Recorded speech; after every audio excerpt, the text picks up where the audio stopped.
I'm Aaron Zimala, and you're watching Marketing Tip Tea Time, where we give tips and tricks about marketing to those of you who want it. Now, today is amazing. It is the last episode of Season 3. Can you believe it? The last episode, everyone. Round of applause. There's nobody in the studio with me right now. Josh is actually upstairs, so I'm just clapping by myself. Thank you, Phil and Gilad. So, it is the 9th episode and the final episode of Season 3, and this is going to be an amazing episode. We are welcoming the man, the myth, the legend, Gilad Paz. But first, before I introduce him, I want to give a special thank you to our sponsor. Has been our season sponsor for 2 seasons now. They're absolutely amazing, Whole Brain Consulting. Whole Brain Consulting is an outsourced operations consultancy that specializes in the consumer products industry, providing solutions catered to your production. Services include QA, QC, supply chain, operations, logistics, R&D, and private equity due diligence. Thank you so much to Whole Brain Consulting. Now, I'm going to introduce Gilad. Gilad is a rock, pop, and classical singer living in New York City. He creates and produces concerts and books musicians for performances of Israeli music across North America. In addition, Gilad is a mindset and business coach and consultant, as well as the founder and CEO at the Marketable Musician, which, by the way, I am part of that group. Please help me in welcoming everyone, Gilad. There he is. Hello! Hello, Aaron Zimala. How are you doing? I am doing well. How are you? I'm doing great. I am so excited to be here. This has been awesome. a long time coming, and I know. I'm so happy you're having me on your show. It's great. We're happy to have you as well. My gosh, we have been talking about this for how long now? Because I was on your show. So everyone, Gilad has a show. And I was on his show, and I said, you've got to come on my show, and now you're finally, it's been a while. Yeah, it's been a while. I think you were on the show maybe in last October. I think it was October, yeah. Sounds or something about like that, or November, or something like that. And I love what you do. I'm a big fan of all of the things that you're into, and it really, as you know, kind of goes hand in hand with my own philosophy about being musicians and being other things in addition to that. So I'm really looking forward to this. It's going to be great. Wow. Well, thank you so much. You know, the first thing that we always talk about on this show, because it's the most important, is the tea. So we ordered Tea Forte. This is the Paradis, which is... again, thank you to Sunhee Newbold. She's done such amazing things for the show, and it's really opened our eyes to this world here. This is actually a pack that has orchid vanilla, ginger lemongrass, orange jasmine, lemon lavender, and mango citron. Right here in this beautiful gift pack with these sort of pyramid tea infusers. Which one did you choose that we're going to try today? You know, I got it from you, and it looked so beautiful, and I just have to say thank you so much for ordering something that this pack is, it's infusions that are in collaboration with the New York Botanical Gardens, which I very much appreciate, being that I've been a New Yorker for almost 17 years, and it's in my heart. I chose the lemongrass ginger today, and I am repping my Brooklyn Nets, formerly the New Jersey Nets. I have been a fan of the Nets for 30-odd years, and this is actually super delicious. I put a little bit of honey in it, amazing. And it's great. All right, so here we go. T-Cam time. Everybody knows the T-Cam. There I am, and then we're going to go ahead and... Oh, look at that. What a nice pour. Can I make Homer Simpson noises? That's what we're gonna. This is boiling hot water, and there we go. Wow, perfect. And I'm gonna let that steep for just a second. You know, let's try it. Let's see what my heat tolerance is like. That's really hot.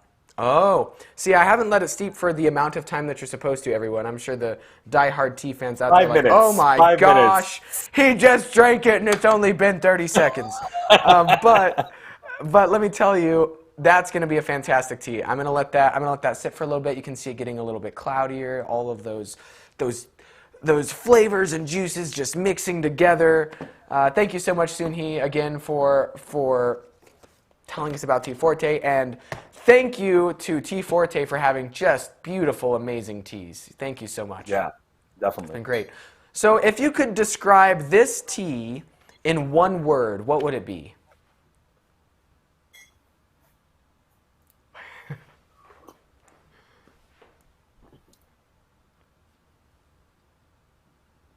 Invigorating. Invigorating. Okay, okay. Mine's not quite steeped yet, so I'm not sure. Let's see. Yeah, it kind of wakes you up a little bit. The lemon, the ginger, it really is like a kind of a spring awakening sort of tea.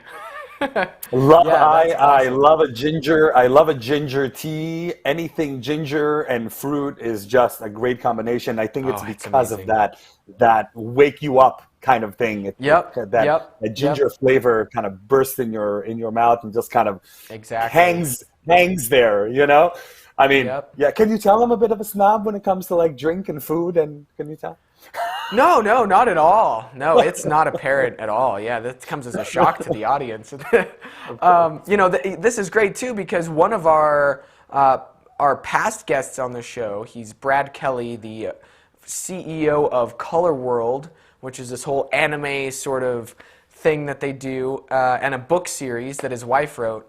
He said there are four main sort of medicinal ingredients that you should often eat, and they are ginger, lemon, honey, and I always forget what the last one was. Do you remember what it was, Phil? Anybody remember? I'm sure Brad's watching and he'll comment eventually. So he'll be like, "Oh, you forgot the last one." But honey, lemon, ginger are like three of the like Okay. really, yep, the strongest things. So That that's maybe that's what I'm doing. Maybe that's what I'm doing well, that's health wise. You know, yeah, that's it great. doesn't help my my back pain, but I haven't dealt with Well, other maybe you're not ailments. drinking So enough of it. Maybe you're not drinking that's enough true. ginger. Okay, put in my order for a full a full crate of specifically the lemongrass ginger Okay. paradis mix.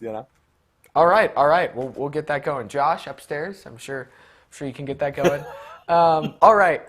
So we're going to dive into the questions, and so that everybody knows, Gilad is a musician. You were on America's Got Talent with Vachanova, correct? Yeah, Bossa And Nova, correct, with my so partner, he my has singing partner Natalia. Yep.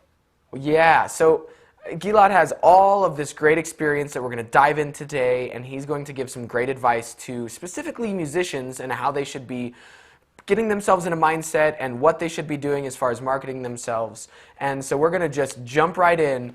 The first one is rapid fire. So first thing that comes to your mind, just go for it. All Okay. right. Favorite music genre? Rock, Print or digital media? digital. Okay. And then what book should every marketer read? I have to be honest, I'm not a huge reader. However, a book that has really started a big change in my life when I actually listened to it in audiobook was actually The Power of Now. Eckhart Tolle, Ah, being able to, especially in the world that we are in currently in 2022, with all of the different things that are happening all the time, and especially with the kind of lifestyle that I've had and that I recommend, that I promote, which is doing different things, having different streams of income and things like that. It's important to realize that everything happens in the now. Things that happened in the mm, past happened in the past. Things that will okay. happen. But the things that actually, nothing happens in the past or in the future. Everything happens when it happens in the now. Wow. And that Can we was a can we pull big up kind a of, photo of that, producers, somewhere?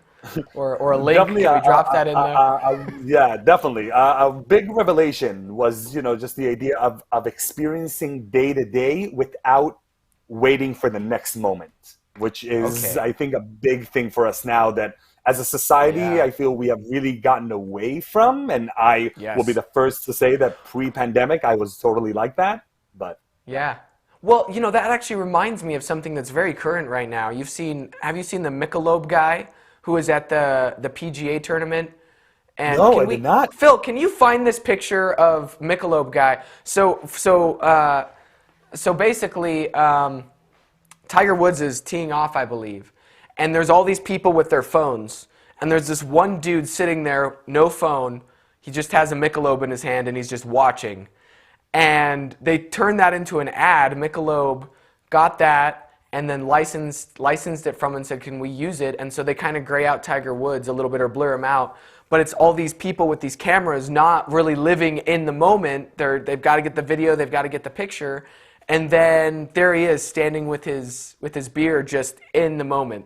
And it is an amazing image that just came out. It's pretty great. And it's so interesting you brought that up because I actually had this conversation with someone the other day who is a director and directs events, big events. And he says that part of the reason why now the whole idea of like taking out your phone in a concert or in some kind of any kind of situation where we are with a lot of people, it's the way for people to feel like they are included in there it. It is. Here's the image. Wow. Here's the image. There he is. Wow. Yes. Yep. Thank you. Yep. That's amazing. Wow. Yeah. That's amazing. It's great. It's like being there. He's looking. I can tell you when I go to Nets games, everybody is out there with the phone and whatever. I also used to play basketball. So for me, it's like I would rather just like, I take a few videos in the beginning or whatever. And it's like, once I have the video I want that I will post later, because hello, social media world. Right. I'm with it. I'm like, I don't, when I'm in a concert, I want to be there. I want to experience it. It's something that we have gotten away from so much. But there is, like this person that I spoke with said, he said, there's something about being in that moment right now.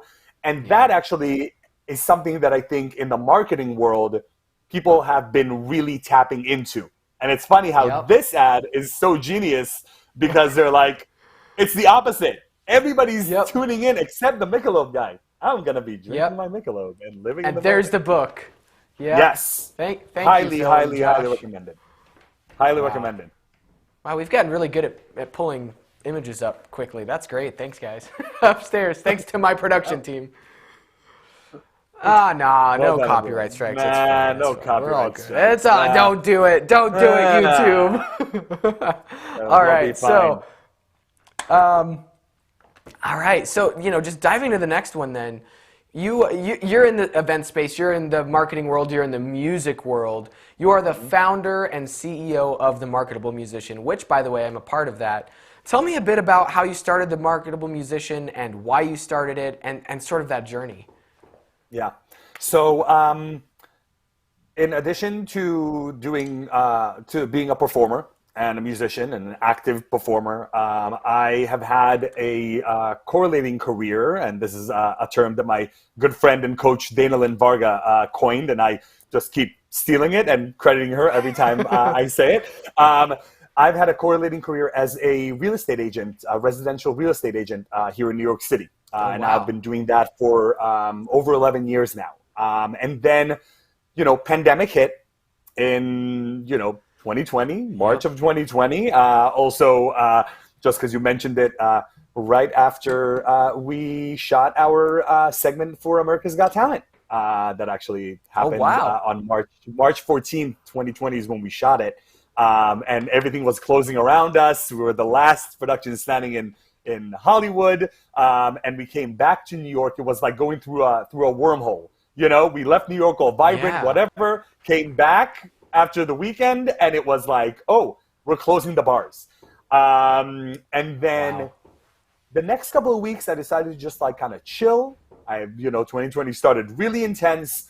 And 2 weeks after, I was like, let me just kind of see what's out there, get some I'm not the kind of person who just sits around. So what I did was, let me just see if I can dig into some music business content. And I watched this interview series on a woman named Jennifer Rosenfeld. Her page is the Millionaire Musician. And she had a summit where she had 2 to 3 interviews a day for 2 full weeks, where she spoke with musicians who are also doing other things in the real world and in the virtual realm. And she had people who were art admins, teachers, coaches, all kind of stuff. And it was really interesting. And then she had this intensive, a 2.5-day intensive, that she's like, come on, let's see if learn more about this and see what you can create in the virtual realm. And that was a big thing for me, because I realized, as good as real estate has been with being able to help me build my most artistically fulfilling career in terms of my music, it was also the kind of work that I have to be with people physically in order to sell them an apartment, or to rent them an apartment, or for them to buy, or whatever it is. So I'm like, okay, let me go into this. At the end of those 2.5 days, she gave us an exercise. She said, give yourself a date and decide by that date what you want to do in the virtual realm. I gave myself a May 1st, 2020 date to decide. By April 28th, I already knew, because coaching has been something that I've been doing unofficially for a very long time. I'm the kind of person who is, and you know this because you're part of the Marketable Musician group on Facebook. We have had this conversation, the two of us, both publicly and privately. I'm a huge advocate of performers. I'm a big cheerleader for everyone. I think that I don't believe in competition. I believe in collaboration. I believe that everybody is unique. And I also believe that having another stream of income has been one of the best decisions I've ever made for my life and for my career. And I've had these conversations with friends and colleagues for a very long time. And I realized that coaching would give me the tools, the professional tools, to be able to help more and more people and to reach more and more people with my message of really trusting in who you are and making the best life that you can make for yourself, with honestly disregard for what anybody else thinks. Yeah. No, that's amazing. I've seen one of the posts you love to post is, you are still a musician even if your living income is coming from a different repeat source. After me every Sunday, the repeat after me posts. And they get a lot. And they get a lot because part of what I see, and you've seen this as a musician, we are saddled with with ideas that create limiting beliefs around what a musician really is. And a lot of people out there, the two main kinds of clients that I work with as a coach are musicians who are going full speed ahead with their music career, and I help them find a correlating career. We talk about the kind of marketing they need to do for that, what needs to happen, the mindset shifts that need to happen. And then the other big group is, which is also a big mindset shift, is people who actually decided to leave the music field for whatever reason. A lot of the time, if I'm being honest, it's family, taking care of family members, or, expanding family, needing the different income. And they were told, oh, if you don't do this 100% of your time, you can't really you can't really call yourself a musician. And that is a big mindset shift also. So these mindset shifts are big things that are really important. And the repeat after me posts are there to allow musicians to give themselves the permission to be musicians the way that they want and on their own terms. Yeah, that's fantastic, and that's that kind of mindset coaching that you do, and that's a big part of marketing is understanding the condition and the real beliefs of the audience, and then Yes. really helping them to come either to terms with it or to go down those paths. There's a lot of cognitive dissonance amongst the performance world in general. And you Yes. kind of have to have that to perform. You have to have a little. You have to be able to have that within your own mind to perform a little bit sometimes. Yeah, and But I'll share with this with you because you're so onto this, and I love it. And one thing that I talk to people, a lot of musicians have a hard time with the concept of marketing and yeah, self promotion. Because like, oh, it's so weird to talk about myself and do all this. So what I tell musicians and artists in general, what we do is connect. And we are really good at connecting. That is what we do as musicians. We connect yep, with people. We connect with an audience. So how about instead of calling it marketing and self-promotion, how about connecting and talking about what you're doing and wow. how excited you are about it? I like that little mindset shift right there. Instead of saying marketing, which we kind of tend to, as a society, that's selly, salesy, sleazy a little bit, and changing that to connecting. That is kind of mind blowing, Do you just have an actually. aha moment live Yeah, on Marketing yeah, Tip Tea Time? yeah. I'm sitting here going, wow, that makes a lot of sense. Yes, that it's just that little shift, that little shift. Oh, wow. And so how did you come to finally figure that out? That marketing is the connecting part. You know, it's because I feel like it's I get the idea of marketing, of being afraid of marketing because it's exactly what you said. And there's a conversation that honestly is an ongoing conversation that repeats with almost every single one of my clients because when we get down to their goals and what they want to achieve in their career, whatever that looks like. For some people it's a full-time thing, for some people it's a part-time, finding, Yeah. within their, lives, family, job, to find that time to, create their, the tribute band to their, favorite band in where, in their Right. region, or, or create, or finding ways to perform more in the classical world or whatever it is. It comes back to the idea of marketing, and they all at the beginning, almost all of them, come up to me and say, I hate being a salesperson. And you said it. It sounds sleazy. It like we Yep. have this idea of selling ourselves being something that is which is really funny in such a capitalist society, something that is looked down upon, that's frowned upon. I remember my voice teacher, I had a voice teacher for 9 years and I worked with her, and she used to tell me, how I'm not supposed to promote myself. I was coming up in a world where if you had to self-promote, that meant you weren't good enough.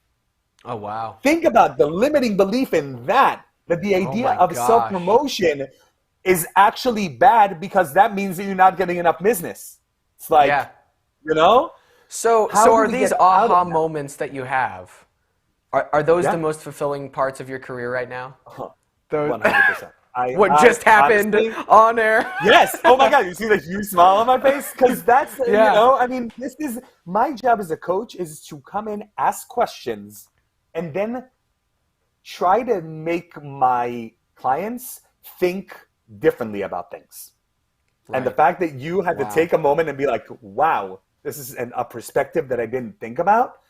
Yep. This is the most fulfilling thing about my work as a coach, and being able to help. And this is what I'm talking about with I never saw anyone as competition. And for me, being a Right. coach means that I can help more and more musicians, however they define it, Yeah. to create the dream lives that they want. And there's nothing more fulfilling than that, other than being on stage myself, which is my favorite thing in the world. Right. Right. Exactly. So through all of this, I'm on a spinny chair, guys, just to let you, if you're wondering, I'm going back, woo! And so you've spent a lot of time, obviously, thinking about this and building this, not only for yourself, but for other musicians. What is one of the main things that musicians should be doing to market themselves, or I'm sorry, to connect themselves, but aren't doing that? Mm-hmm. I think one thing that I talk about a lot, and this is how Voce Nova actually came to be. Voce Nova, my duo that was on America's Got Talent in 2020, and what we do is we combine the luxury of classical music with the excitement of pop and rock music. And when we did this, we actually did this in reverse engineering. We actually looked at what we want to make from this project, which is, oh my goodness, you're a musician and you're talking about making money? Yes, I'm a musician and I'm talking about making money. I'm going to say it directly to the camera. I think so it's clear. So we were talking about, okay, we want to make, I'll share with everyone. We said that we want to get to the point that we were making $250,000 from performing a year. Oh, wow. Okay. We're like, okay. Yeah. Who is able to pay this kind of money? Usually, corporate clients. Yeah. Okay. Corporate clients. What do we do? What is unique to us that we can offer a corporate client for their events? So we looked into who we are, what we do. Like me, Natalia, my singing partner, is an amazing opera singer who also sings pop music and is a wonderful performer. And we thought, you know what? Crossover. Because people love the greatest hits of opera, and what we have been evolving with, and actually today we just released our newest song on Spotify and all the streaming platforms. Today we released Habanera versus Smooth. So we actually combined Carmen with Santana. Wow. Yeah. So that's the amazing. way that we looked at it is, what is our goal with this? I feel like one thing that a lot of musicians don't do is think about their audience when they create a set list. I will give you another example. Where you mentioned the Israeli band that I work with, that I book. So the name of the Israeli brand is TLV, like the airport code for Tel Aviv Airport in Israel. And we perform all over the country, but now in the last month, we have had 11 different shows all around Israel Independence Day, which was May 5th. And what we need to always make sure is that we are catering to a wide audience, because our audience is not only Israelis, they're also American Jews. And one of the most amazing compliments I got in this tour was, we were in Boston, and an Israeli who booked the band said, "This was an amazing event because you were able to connect with both there we are, both American and Israeli crowds, and that was huge." Yeah, that's Adi, my singing partner, and that's me. There you are. So this was our demo that was shot at Smash Studios in New York City, and now we're actually working on a new reel that will include all of our live shows that we've done for the past month. But when this person told me, we didn't know how it was gonna go, and we were worried that the American crowd might feel left out because of the Israeli and Hebrew music. Right. We were very surprised, and it was amazing how you were able to bridge that gap. And that is something I feel like a lot of musicians don't do, especially in the classical world, but in general. Right. Know your audience. Think about who who's gonna be there, who you're aiming for, like what they're gonna enjoy, and also who is going to be buying tickets. That's the thing. Like, if you are not Yep. thinking, I always give this like I love Messiaen. I am going to guess that 99% of the people who are watching this show have no idea who Messiaen was. So I can say I'm going to create a title that is all French art songs, which are mostly going to be Messiaen. And then I can try to market it. Right. However, if I wanted to make money, probably the better way of doing it would be, okay, what are audiences looking for? Okay, maybe they love French music, but maybe it's more Bizet, like Carmen. Maybe it's more Ravel, the more, kind of known composers. And then you can say, okay, great. Let me create a show that will have those names that are going to bring the audience, and then include a Messiaen so I can introduce them to something new.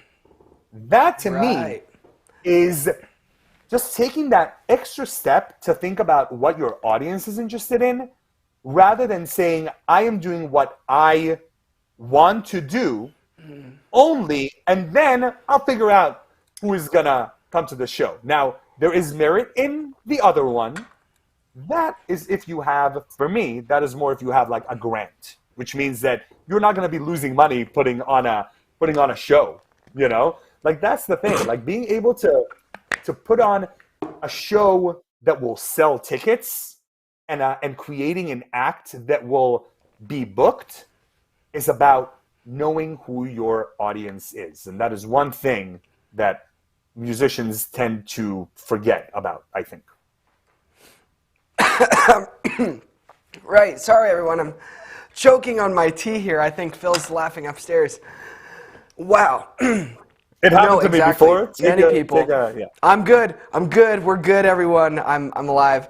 So, I just need to talk a little bit. So, exactly. I think 100% that many musicians don't start with their audience. They think, I want to preserve this, or I want to do these certain things. And they're never thinking who's actually going to be buying that ticket at the end.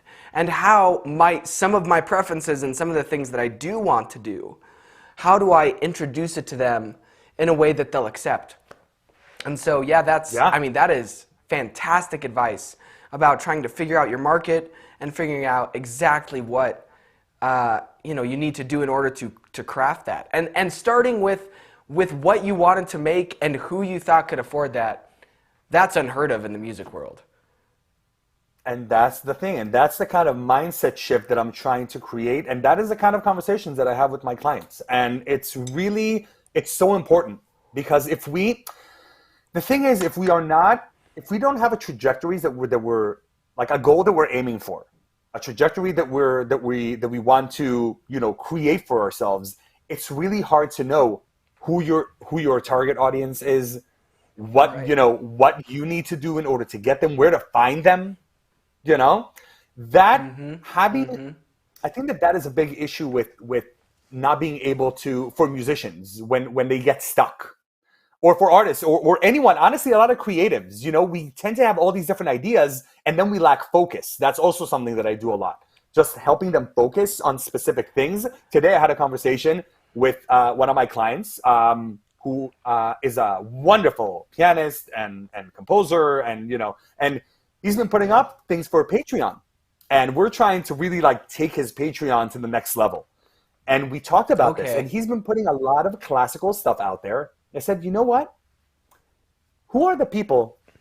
What do you need to do when you're a small opera company and you want to have a cool piece that most people don't know, but you need the money to operate? What do? You usually program 2 bangers, a Carmen, a Traviata, a Bohème, Rigoletto, all the big names.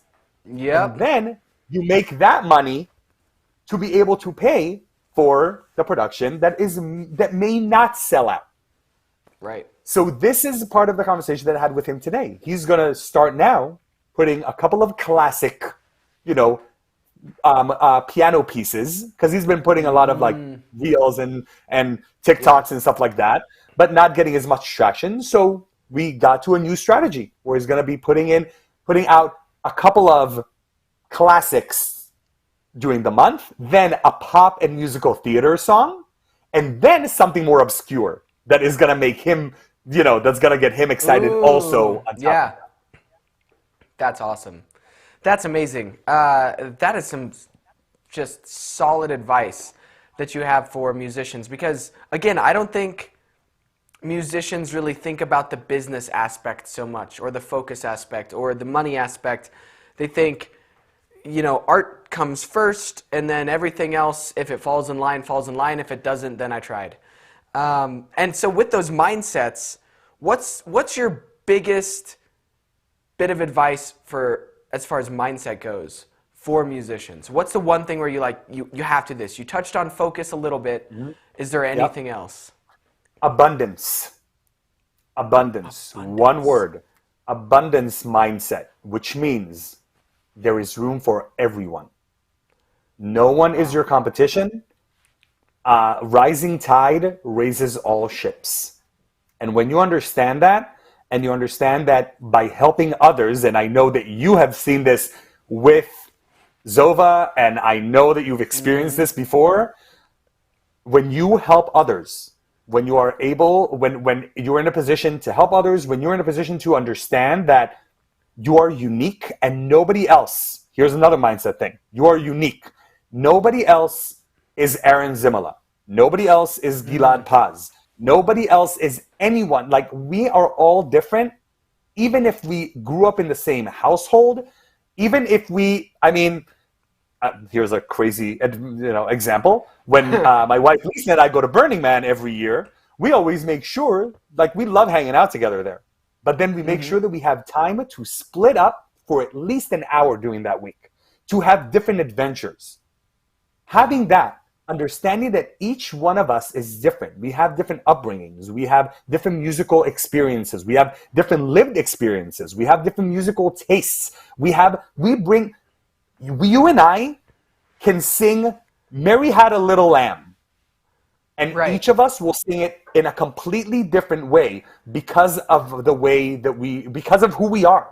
So when we understand, and this was something that was really helpful when I got a no from Simon Cowell in front of what ended up being, you got a no. In front of 10 million people in the US alone and, millions of others across the world.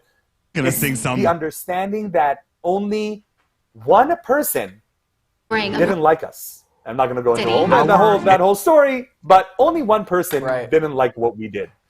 And for me, the idea of being able to go out there and say, this is who we are. And they used it as a bad thing, but I actually still am 100% behind it, saying this is who we are. And if you like it, then great. And if you don't, it's the old adage, it's not me, it's you. Wow. That awesome. Makes a huge difference in your mindset and being able to deal with rejection, which happens a lot in music and in life when we try to connect with people, and just being able to really own who you are. Yeah, exactly. Hey, Phil, can we get a clip of that no going from Simon? Yeah, right. But actually, it was a big X.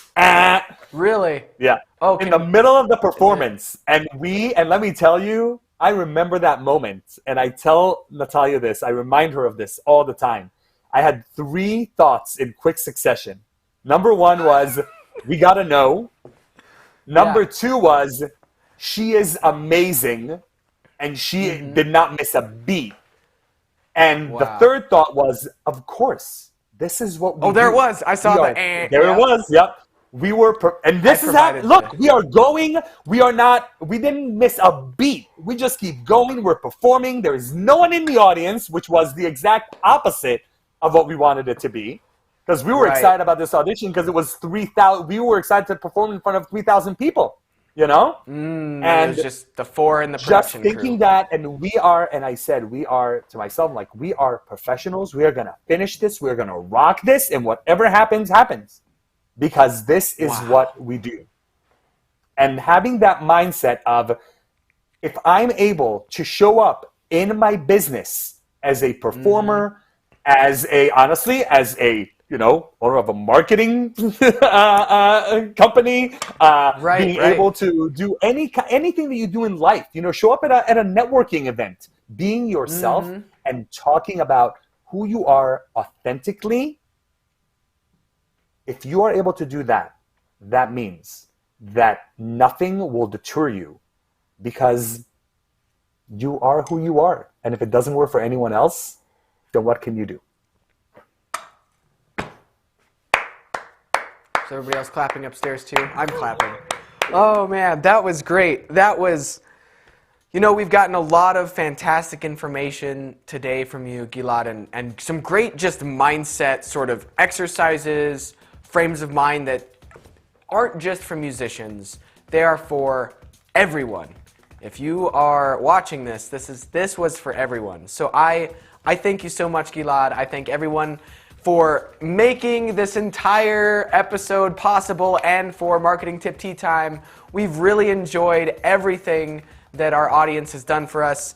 Nobody left any questions today, but we did get quite a few comments.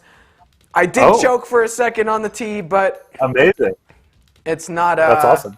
No, it happens. the tea's great. I didn't choke on the tea because of the tea. I choked because I don't know how to swallow. So that is... I can't swallow liquids properly. So I'll say this, if you go to giladpaz.com and go to the coaching page, on the bottom, there is a free download that I want everybody who's watching it to go get. Oh, perfect. Because this talks directly about the idea of uniqueness. It's called Acknowledge Your Own Worth Toolkit. And it's about actually sitting down, figuring out our achievements, which we don't do nearly enough. We always look forward and we don't celebrate our wins nearly enough. And being able to look at everything that you are and everything that you've achieved and all your strengths, and figuring out what your unique brand is. And when you're able to figure that out, you are well on your way to the abundance mindset that I'm talking about. That's awesome. Josh, Phil, we're going to drop that link in the comments section of the YouTube and the Facebook. Everyone, go check that out. Thank you to everyone. Phil, Josh upstairs, our producers. Thank you to my parents who actually, gave us a lot of, the stuff we're using today. Thank you to Whole Brain Consulting for being our Season 2 and Season 3 sponsor. Maybe Season 4 as well, Brandon, maybe. Anyway, thank you to T Forte and to everyone we've had on the show. We love you all so much. And until next time, the next show will be in August. That will be the beginning of Season 4. We'll see you next time. Na zdrowie, everyone. Cheers.